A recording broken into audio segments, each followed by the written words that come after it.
যে ওটা নাকি ভারতের সুপ্রিম কোর্ট নয়, ভারতের শরিয়া কোর্ট। আমরা বলছি না, এদেশের এক শ্রেণীর বিজেপি কর্মী বলছে।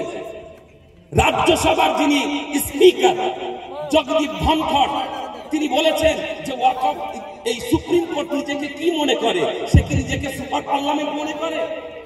অর্থাৎ ইতিমধ্যেই সরকার সুপ্রিম কোর্টের বিরুদ্ধে যাচ্ছে।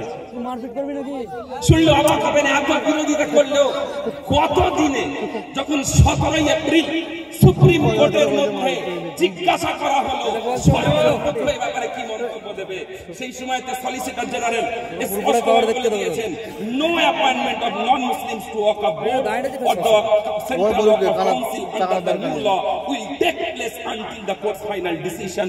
কোর্ট যতক্ষণ পর্যন্ত কোনো ডিসিশন দেবে না, ততক্ষণ পর্যন্ত কোন নন মুসলিমকে কোন ওয়াকফ বোর্ডের অধীনে কোন ওয়াকফ কাউন্সিলের আন্ডারে তাদেরকে সুযোগ দেওয়া হবে না, তার জায়গা সেখানে থাকবে না।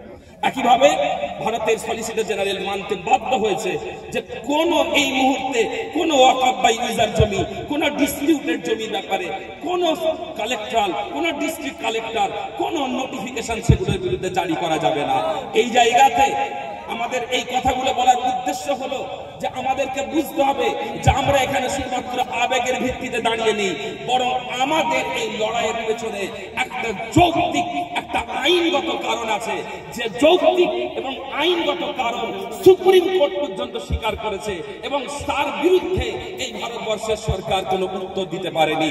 সেই জন্য আমি আমার মুসলমান ভাইদের চিরস্থায়ী ব্যবস্থা হিসাবে নিন্দা করেছিল, কিন্তু এই নোংরা চিন্তা ভারতবর্ষের বুকে ঠিক পায় না।